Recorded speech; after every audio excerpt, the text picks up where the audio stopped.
βουλευτή να έχει έρθει στο σχολείο μας. Μας τιμούν φέτος με την παρουσία τους. Κυρία Αντωνίου, παρακαλώ. Καλημέρα, παιδιά. Έτσι, μπράβο. Καταρχήν,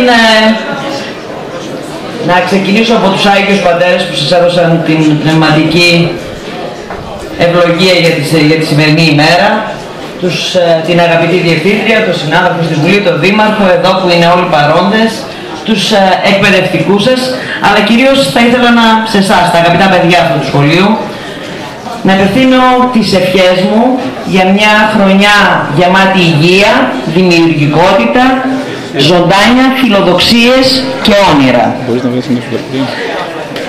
Η γνώση, παιδιά, αυτό που προσφέρει το σχολείο, είναι ένα πράγμα που ούτε αγοράζεται, ούτε πουλιέται, ούτε μοιράζεται, ούτε δωρίζεται, κατακτιέται. Κατακτιέται η γνώση. Έτσι δεν είναι, κυρία Τζότζη? Εσείς σαν χρόνια στην εκπαίδευση. Η γνώση μας λοιπόν κατακτιέται.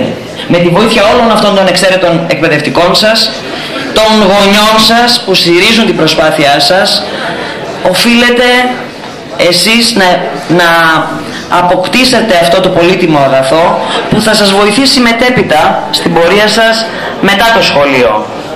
Γι' αυτό λοιπόν υπάρχουν οι ώρες του παιχνιδιού, υπάρχουν οι ώρες της ξεκούρασης, αλλά πρέπει τις ώρες που είμαστε εδώ, σε αυτήν την εκπαιδευτική κοινότητα, να τις αφιερώνουμε έτσι ώστε να αποκτήσουμε το πιο πολύτιμο αγαθό που υπάρχει ίσως στις μέρες μας, το αγαθό της γνώσης.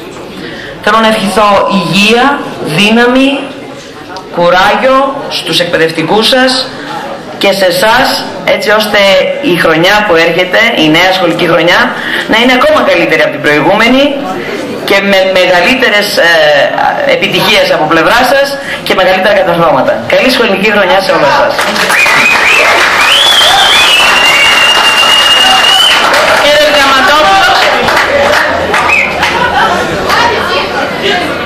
Καλημέρα σε όλες και σε όλους, μαθήτρες και μαθητές, καθηγήτρες και καθηγητές.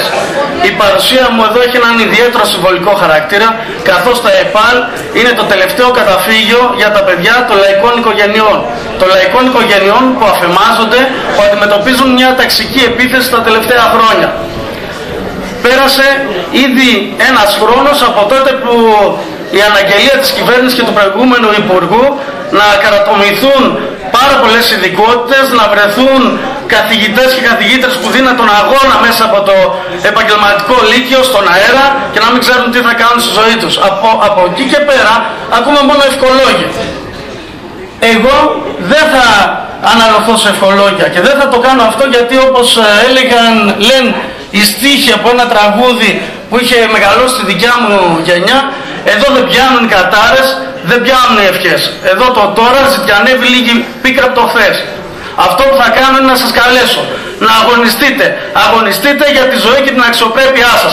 Αγωνιστείτε για ένα άλλο σχολείο. Αγωνιστείτε εν τέλει για μια δίκαιη κοινωνία και θα είμαστε εκεί δίπλα στις παραστάτες σας και ασπίδα των αγώνων σας. Ευχαριστώ πολύ.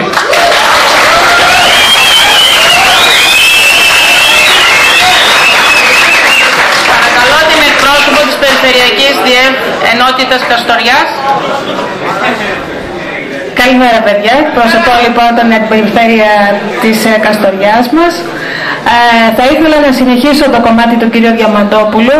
Ναι, είναι ένα πολύ ωραίο εκπαιδευτικό καταφύγιο το ΕΠΑΛ, αλλά είναι και ένα πολύ δυνατό ορμητήριο.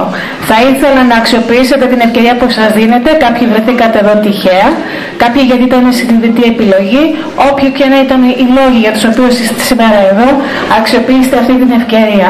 Η περιφέρεια της Δυτικής Μακεδονίας έχει αποφασίσει να στηρίξει κάθε καινοτόμα δράση και ιδέα. Είμαστε στη διάθεσή σας. Αποφασίστε να συνεργαστείτε με τους εκπαιδευτικούς σας και μαζί μας, να προχωρήσουμε και να προβάλλουμε αυτό το οποίο για σας είναι σήμερα σχέδιο και αύριο πράξη. Σας ευχαριστώ. Καλή χρονιά. Να σας διαβάσω λίγο και το μήνυμα της Περιφερειακής Διευθύντριας Πρωτοβάθμιας και Δευτεροβάθμιας Εκπαίδευσης Δυτικής Μακεδονίας.